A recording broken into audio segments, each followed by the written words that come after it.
मित्रों नमस्कार। जैसा कि आप जानते हैं कि हम इस्लाम के बारे में अपना वीडियो डालते हैं। आज वक्फ बोर्ड का बिल पास हो रहा है, यद्यपि इसमें आधा अधूरा बिल है। इसमें पुराना जो वक्फ बोर्ड की ज़मीन है उस पर कोई भी चर्चा नहीं है। तो ये हिंदुओं के साथ बहुत बड़ा विश्वासघात बीजेपी कर रही है। जब बीजेपी की फुल मेजॉरिटी थी ये कख नहीं कर पाई, कुछ नहीं उखाड़ पाई। अब ये जो नौटंकी बीजेपी कर रही है, ये नौटंकी है, इसको समझना चाहिए हमको। मोदी की पावर 240 घटकर आ गई, इनको भी थोड़ा अहंकार हो गया था, जो पब्लिक ने इनका अहंकार नीचे कर दिया। लेकिन फिर भी हम ये कहेंगे कि ये हमारे ऊपर है, हम अपनी पार्टी या किसी की पार्टी को अपने हिसाब से चलाएं। ये बहुसंख्यक जनता के ऊपर निर्भर करता है। तो आइए आज कुरान की उन आयतों के बारे में चर्चा करते हैं। देखिए, ये जो इस्लाम है एक बहुत बड़ा गिरोह है, ये कोई धर्म वरम नहीं है। मोहम्मद ने जो गिरोह तैयार किया ये लूटने वाला गिरोह था।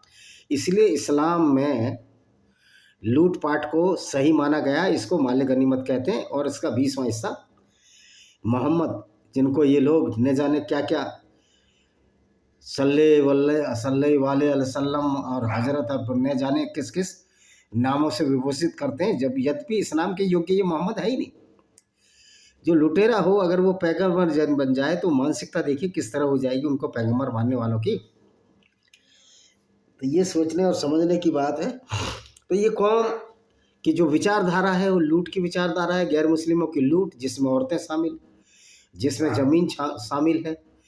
तो इनसे कोई चीज़ निकलवाना बड़ी मुश्किल काम है, क्योंकि मोहम्मद ने भी जो अपनी बेटी को बागे फदक दिया था फातिमा को, उसको उस्मान, जो कि इनका दूसरा खलीफा था, उस्मान था या उमर दूसरा खलीफा, उसने छीन लिया। इनकी खुद की बेटी से इनको छीन लिया। और किस तरह कत्लो गारत हुआ तो कर्म सामने आता है। जिस तरह ये गुंडागर्दी चली, लूटपाट हुआ, इनके नवासे मारे गए, इनका हजरत अली दामाद मारा गया। तो जैसा सामने करोगे, जैसा कर्म करेगा वैसा फल देगा भगवान, ये है गीता का ज्ञान। लेकिन उसके बाद जो आइडियोलॉजी चली, जिसको इस्लाम के वारिस कहते हैं, वो अभी भी मेरी समझ में नहीं आता कि ये हमारे मुस्लिम भाई इसको अब अपना पैगंबर क्यों मान रहे हैं। तो आइए कुछ आयतें पढ़ लेते हैं। 9 की 6 5 तक हमने बताई थी। यदि मुशरिकों में से तुमसे कोई शरण मांगे तो उसे शरण दे दो, यहाँ तक कि वे अल्लाह की वाणी सुन ले, फिर उसे सुरक्षित स्थान पर पहुँचा दो, क्योंकि वे ऐसे लोग हैं जिन्हें ज्ञान नहीं। यानी मुशरिक यानी कोई गैर मुस्लिम शरण मांगे तो उसको शरण दे दो, लेकिन उसको इस्लाम कबूल कराओ, अल्लाह की वाणी। अगर वो अल्लाह की वाणी नहीं सुनता तो उसको कत्ल कर दो। ये इससे पहली आयत में है। तो ये जो कहते हैं कि हम तो मुशरिकों को भी शरण देते हैं, ये मूर्ख बात है, मूर्खता और अज्ञानता की बात है, ये झूठ है। और इस्लाम में झूठ बोलना भी जायज़ है, जिसको कि अल तकिया के नाम से जानते हैं। अगली आयत पढ़ते हैं। इन मुशरिकों को किसी संधि की कोई जिम्मेदारी अल्लाह और उसके रसूल पर कैसे बाकी रह सकती है।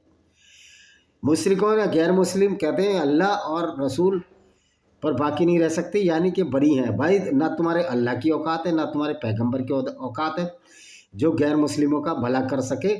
हम तो इस अल्लाह से और रसूल से आजिज़ आ गए, तंग आ गए। हम ही आजिज़ नहीं आए, गैर मुसलमान तो आजिज़ आ ही गए, क्यों गैर मुसलमान का इससे तो मुसलमान भी आजिज़ आ गए।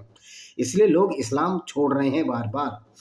अब ये धार्मिक किताब है, ये क्रिमिनोलॉजी किताब है, ये फैसला आप करो खुद। उन लोगों का मामला इनसे अलग है जिसने तुम्हें मस्जिद काबा के पास संधि की थी, तो जब तक वे तुम्हारे साथ सीधे रहे तब तक उनके साथ सीधे रहो। निश्चय ही अल्लाह का डर रखने का प्रिय है। जो अल्लाह से डरे, जो मुसलमान बने, उन्हीं को छोड़ना, बाकी किसी को नहीं छोड़ना। और लूटना सिर्फ गैर मुस्लिमों को है, क्योंकि मुसलमान का भाई होता है पूरी दुनिया में, किस लिए कि जिससे इस्लामी गुंडागर्दी को फैला सकें। ये फुल टू फुल गुंडागर्दी है, डिक्टेटरशिप है। कैसे बाकी रह सकती है, जबकि उनका हाल ये है कि यदि वे तुम्हें दबा पाएँ तो वे न तुम्हारे विषय में किसी नाते रिश्ते का ख्याल रखें। और भाई दबाना तो ज़रूरी है, इस विचारधारा को दबाना ज़रूरी है। और इजराइल ये कर रहा है। हम सल्यूट करते हैं इजराइल डिफेंस फोर्स को कि इस इस्लामिक गुंडागर्दी को ढंग से ख़त्म कर रही है। और इनकी मुनाफिकत देखिए, इनकी धूर्तता देखिए। जब 23 सितंबर को या 23 अक्टूबर 2024 को इजरायली लड़कियों के साथ बलात्कार हुए, कोई भी ये मुसलमान मुसल्ले कहीं भी झंडा उठाए नहीं घूम रहे। आज फिलिस्तीन का झंडा उठाए घूम रहे हैं। और मजे की बात है, फिलिस्तीन को कोई अरब देश शरण नहीं दे रहा, और जॉर्डन ने एक बार शरण दी थी, जॉर्डन का बुरा हाल कर दिया। जो पाकिस्तान आज जो फिलिस्तीन का झंडा उतारा है, इसी पाकिस्तानी ने 2 लाख फिलिस्तीनी मारे थे। और सऊदी अरब अब तक 2 लाख 3 लाख यहूदी हूती विद्रोहियों को मार सका है। तो ये अपनों को भी नहीं छोड़ते। तो बात है ये दूसरों को करते हैं, फिलिस्तीन का झंडा उठाए रखते हैं। कोई बोला जब हूतियों को मारा, बिलोच को मार रहे हैं, कोई बोल रहा है? तो ये बड़ी मुनाफिकत है, यही धूर्तता है इनकी। जब दूसरों को मारेंगे तो उसका तो बदला लेगा भाई। और गैर मुस्लिमों का ये अधिकार है अपनी जीवन रक्षा के लिए ऐसे इस्लामिक राक्षसों का वध करें जो कि पूरी दुनिया में फसाद और दंगा फैला रहे हैं। और कुरान तो गुमराह करने वाली किताब। अच्छा जी, अगली बात, उन्होंने अल्लाह की आयतों के बदले थोड़ा सा मूल्य स्वीकार किया, इस प्रकार वे उसका मार्ग अपनाने से रुक गए। निश्चय ही वह बहुत बुरा है वे जो कुछ कर रहे हैं। कह रहा मोहम्मद के साथ जो लड़ने नहीं जाते थे, वो क्यों लड़ने जाए? मोहम्मद तो लूटता था, काफिले लूटता था, औरतों को लूटता था, सबको तो सहन नहीं होता था। एक भले आदमी तो इसको पैगंबर ही नहीं मानेगा। जिसमें थोड़ी भी शर्म हया बाकी होगी, इसको पैगंबर मान लेगा क्या? जिसने बनु कुरैजा यहूदी औरतों को बाजारों में लुटा दिया, बेच दिया नजद के बाजारों में, उसके बदले घोड़े तैयार खरीद लिए। अगली आयत क्या कहती है? किसी मोमिन के बारे में न तो नाते रिश्ते का ख्याल रखते हैं, न किसी अभिवचन का। वही लोग हैं जिन्होंने सीमा का उल्लंघन किया। मोमिन यानी मुसलमान के बारे में तुम्हारा इस्लाम ही ये कहता है कि गैर मुस्लिमों से दोस्ती नहीं रखनी, तो फिर जो भी हिंदू या गैर मुस्लिम दोस्ती रख रहा है तुमसे मूर्ख है। और चंद्रशेखर रावण को ये बात समझ में नहीं आती। चंद्रशेखर रावण, तुम भी नजस हो, पोटी जितने गंदे हो इस्लाम की नज़र में। अखिलेश यादव, तुम भी इतने गंदे हो, नजस हो, नीच हो। इस्लाम तुमको भिगो के जूते मारता, लेकिन तुम बेशर्मों को वोट के चक्कर में कुछ भी करने को तैयार हो। तो ये नेता निम्न स्तर के होते हैं वोटों के लिए। होना तो ये चाहिए कि भारत में जितनी भी ऐसी विचारधारा को मानते हैं जो गैर मुसलमानों को मारने और कत्ल करने की बात करें, पहले तो उसकी किताब पर बैन लगाना जाना चाहिए और उनका वोट का अधिकार भी छीन लेना चाहिए। और यदि वे तौबा कर लें, नमाज कायम कर लें और ज़कात दे दें तो धर्म के भाई हैं। और हम लोगों के लिए आयतें खोल कर बयान करते हैं। कह रहा अगर तौबा कर लें यानी मुसलमान बन जाओ, नमाज कायम कर लें तो हमारे धर्म के भाई हैं, वरना तो कत्ल करो उनको। ये तो इस्लाम की थ्योरी है। और यदि अपने अभिभाषण के पश्चात वे अपनी कस्मों को तोड़ डालें तो तुम्हारे दीन पर चोटें करने लगे, फिर कुफ्र के सरदारों से युद्ध करो। उनकी कस्में कुछ नहीं ताकि वाजा, तुम्हारी औकात नहीं। अब जो सच्चाई हम बता रहे हैं, कुफ्र किसको बोल रहे हैं? अधर्म, जो गैर मुस्लिम। तुम्हारी औकात नहीं कि तुम युद्ध करो। युद्ध करोगे तो बर्बाद हो जाओगे। आप करके देख लो पूरी दुनिया में युद्ध, और पूरी दुनिया के गैर मुस्लिम जिस दिन एक हो जाएंगे, इस्लाम का लेवा और देवा नहीं बचेगा। मैं तो कहता हूँ ये इस्लामिक जो कंट्री हैं सारे के सारे इस्लामिक गुंडागर्दी को प्रश्रय देते हैं।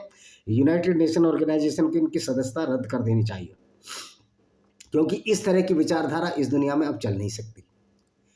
क्या तुम ऐसे लोगों से नहीं लड़ोगे जिन्होंने अपनी कस्में तोड़ दी और रसूल को निकाल देना चाहा? वही है जिन्होंने तुमसे छेड़ में पहल की। क्या तुमसे डरते हो? यदि तुम मोमिन हो तो ज़्यादा हकदार अल्लाह है, तुमसे डरो।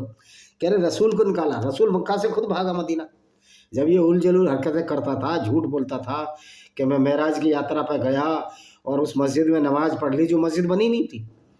जो अलग सा मस्जिद का जो सुधार किया तो तीसरे खलीफा ने किया, उस्मान ने किया, जिसको उस्मान कहते हैं, जिसके नाम पर ऑटोमन सल्तनत। जब वो झूठ बोलता था तो लोग हंसते थे और इसको जाना पड़ा। फिर ये उनकी देवियों को गाली देता था, अल्लाह तल मन्ना तल उज्जा को। उनसे लड़ो, अल्लाह तुम्हारे हाथों से उन्हें यातना देगा। अल्लाह की तो औकात ही नहीं है, क्योंकि अल्लाह नकली है। और अब यातना भी देखो कितनी खतरनाक आयत है, अल्लाह तुम्हारे हाथ से, यानी कि सीधा सीधा अल्लाह मुसलमानों को कातिल बना रहा है। उन्हें अपमानित करेगा, उनके मुकाबले में तुम्हारी सहायता करेगा और ईमान वाले लोगों को दिलों का तुम और तुम्हारी सहायता करेगा। किसमें? अल्लाह किसमें सहायता करता है? गैर मुस्लिम औरतों को लूटने में, उनके साथ बलात्कार करने में, उनको सेक्सले बनाने में। ये अल्लाह का काम है। मैं पहले ही कह चुका हूँ कि अल्लाह नाम की कोई चीज़ नहीं है। अल्लाह एक झूठ और फरेब का जाल था जो मोहम्मद ने अपने फायदे के लिए बनाया। उनके दिलों का क्रोध मिटाएगा अल्लाह, जिसे चाहेगा उस पर दया दृष्टि डालेगा। अल्लाह सर्वदर्शी है कि अल्लाह सब कुछ जानता। अल्लाह तो घंटा महादेव कुछ नहीं जानता। अल्लाह तो ये भी नहीं जानता कि धरती स्थिर है, धरती घूम रही है, क्योंकि तुम्हारा अल्लाह कहता है धरती स्थिर है। आप समझ लो कि अल्लाह एक फ्रॉड है और इसके सिवा कुछ नहीं। इनकी कुरान की आयतों से ये पता लगता है। क्या तुमने ये समझ रखा है कि तुम ऐसे ही छोड़ दिए जाओगे? हालांकि अल्लाह ने अभी तक उन लोगों को छांटा ही नहीं जिन्होंने तुमसे जिहाद किया। अल्लाह और उसके रसूल मोमिनों को छोड़कर किसी को घनिष्ठ मित्र नहीं बनाया। और तुम जो भी कुछ करते हो अल्लाह से खबर रखता है। अब ये सीधा चंद्रशेखर रावण और अखिलेश तुम्हारे लिए है कि मोमिन को छोड़कर किसी को मित्र नहीं बनाया। अल्लाह और उसके रसूल और मोमिन को छोड़कर तो अल्लाह उन्हीं के लिए है, तुम्हारे लिए नहीं। तुम तो नजस हो, पोटी जितने गंदे हो, काफिर हो। अखिलेश भी काफिर है, चंद्रशेखर रावण भी काफिर है। और मूर्ख चंद्रशेखर रावण ज्ञान देता है कि एक भी कुरान में आए थे बताओ। भाई मूर्ख, तुझे वोटों के चक्कर में अंधा हो गया है, विष्टा खाने की बात करता तू। पहले पढ़ कुरान को, उसके बाद बात कर। धमकाना और चमकाना ये चलने वाला नहीं है तुम्हारा। 15% की आबादी में 9% तुम्हारी कम्युनिटी यूपी में, और तुम 52% आबादी और दूसरे 22% जर्नल को धमकाने और चमकाने का काम अब चलने वाला नहीं है। अपनी औकात में रहिए, आप तरीके से बात करिए, समाज में विद्रोह ना फैलाइए और झूठ मत बोलिए। ये मुशरिकों का काम नहीं कि अल्लाह की मस्जिदों को आबाद करे। ये मुशरिकों का यानी गैर मुस्लिमों का काम नहीं, अल्लाह की। यार अल्लाह नकली है तुम्हारा, अल्लाह अत्याचारी है, क्रूर है। अल्लाह गैर मुस्लिम औरतों की इज्जत लुटवाने वाला है, बलात्कार करवाने वाला है। इस अल्लाह की तो ऐसी तैसी लानत अर्पण होती है जो ऐसी अल्लाह की मस्जिदों में जाए। और उसके प्रबंधक हो, कौन प्रबंधक बनेगा? मस्जिदों तो लूट और गुंडागर्दी का पर्याय है। बड़े बड़े कारखाने हैं। असुद्दीन ओवैसी खुद ही बोलता है कि इस्लाम के कारखाने हैं। तो इस्लाम के कारखाने में से निकलता क्या है? मदरसे और मस्जिदों में से आतंकवादी निकलते हैं। दूसरों की औरतों को बलात्कार को सही मानने वाले निकलते हैं। ऐसे को अपना पैगंबर मानने वाले लिखते हैं जो लुटेरा था और 20वां हिस्सा अपने रख लगता था। जबकि सो अपने विरुद्ध कुफकिर गवाही दे रहे हैं। उन लोगों का सारा किया धरा अकारत गया और वे आग में सदैव रहेंगे। कह रहे सारे आग में रहेंगे, और रहने तो आग में रहेंगे, तो क्या फ़र्क पड़ता है? वैसे भी अल्लाह है ही नहीं तो आग काहे में बनाएगा? कोई वहाँ भट्टी ओवन है? ये नहीं। झूठ और फरेब के नाम पर मोहम्मद ने जितना डराया अरबियों को, बेटा हम नहीं डरने वाले, न तुम्हारे अल्लाह से। तुम्हारे अल्लाह की औकात ही कुछ नहीं, जीरो औकात है, क्योंकि फैब्रिकेटेड है। अल्लाह की मस्जिदों का प्रबंधक, उसे आबाद करने वाला वही हो सकता है जो अल्लाह और अंतिम दिन पर ईमान और नमाज कायम की, ज़कात दिया। ओ भैया सुनो मेरी बात, ना तो ये अल्लाह पर ईमान लाने का मतलब है मूर्खता, क्योंकि अल्लाह खुद अज्ञानी और मूर्ख है, वो खुद ही नहीं जानता। कहता धरती मैंने चादर की तरह फैलाई है, तो अल्लाह तो सृजन करता नहीं है। यानी ये कह सकते हैं कि अल्लाह ही मोहम्मद है, मोहम्मद ही अल्लाह, यही अल्लाह का ज्ञान है। तो अल्लाह मोहम्मद का बनाया हुआ है। शक्तिमान ही गंगाधर है, गंगाधर ही शक्तिमान है। अल्लाह के सिवा न किसी से डरा। ऐसे ही लोग आशा है सीधा मार्ग वाले होंगे। कौन होंगे सीधे मार्ग वाले? जो मुसलमान होंगे। ये सीधा मार्ग है, दूसरों को कत्ल करना, दूसरों की औरतों को बाजारों में बेचना, ये टेढ़ा मार्ग है। तो किताब तो ये कुरान शरीफ कहते हो, इससे तो सारी बदमाशी भरी हुई है। क्या तुमने हाजियों को पानी पिलाने मस्जिद हराम के प्रबंधकों को उस व्यक्ति के काम के बराबर ठहरा दिया जो अल्लाह और अंतिम दिन पर ईमान लाए? और उसने अल्लाह के कह रहा तुम पानी वानी पिलाने से कुछ नहीं होता, अल्लाह पर ईमान लाओ। हालांकि अल्लाह को तो मैंगो भी नहीं पता कि दुनिया कैसे बनी है। और इस्लाम का अल्लाह दावा करता मैंने सब कुछ बनाया। जब तुमने सब कुछ बनाया अल्लाह मियाँ, तो तुमको ये नहीं पता कि धरती स्थिर नहीं है, सूरज के चारों तरफ घूमती है। अल्लाह मियाँ कौन सा सूखा नशा करते हो जो कुरान में एक ऐसी आयत भेज दी कि धरती स्थिर है, सूरज उसके चारों तरफ घूमते। पता नहीं कितने टन गांजा पीकर एक किताब लिखी गई है, मेरी तो ये समझ में ही नहीं आती। अल्लाह की दृष्टि में वो बराबर नहीं। अल्लाह की दृष्टि, अल्लाह तो अंधा है, अल्लाह कुछ है ही नहीं। तो अज्ञानी और मूर्ख को हम अंधा ही बोलते हैं। और जो लोग ईमान लाए उन्होंने हिजरत की अल्लाह के मार्ग में, अपने मालों अपनी जान और जिहाद के अल्लाह के दर्जे में बहुत बड़े अच्छे हैं। जिहाद किया, जिहाद में क्या किया? लूटी औरतें, बलात्कार किए, औरतों को बाजार में बेचा। जिस तरह मोहम्मद ने बनु कुरैज़ा यहूदी औरतों को बाजारों में बेचा और उसके बदले घोड़े और तैयार किए थे। सीरत रसूलुल्लाह इब्ने इसाक ने जो किताब लिखी है 465 पेज, अध्याय 83 पर इसका वर्णन है। और सही बुखारी और सही मुस्लिम में भी इसका वर्णन है। तो आज के लिए बस इतना ही। आशा है कि वीडियो पसंद आएगा। और ये मेरी एक किताब है lament of Sinjar, tears of Yazidi woman. इसमें कुरान की उन सारी गुंडागर्दी भरी आयतों का विश्लेषण किया है जिसकी वजह से यजीदी औरतों के साथ बलात्कार हुए। और कुरान तो गैर मुस्लिमों के साथ बलात्कार को उचित ठहराता है। कुरान एक ऐसी बीमारी है, ये कोरोना वायरस से भी ज़्यादा खतरनाक है। 6667 वर्सेज नहीं है, ये वायरस हैं, वायरसेस हैं। तो इसी के साथ इस वीडियो को विराम देते हैं। वंदे मातरम, जय हिंद, आपका दिन शुभ हो।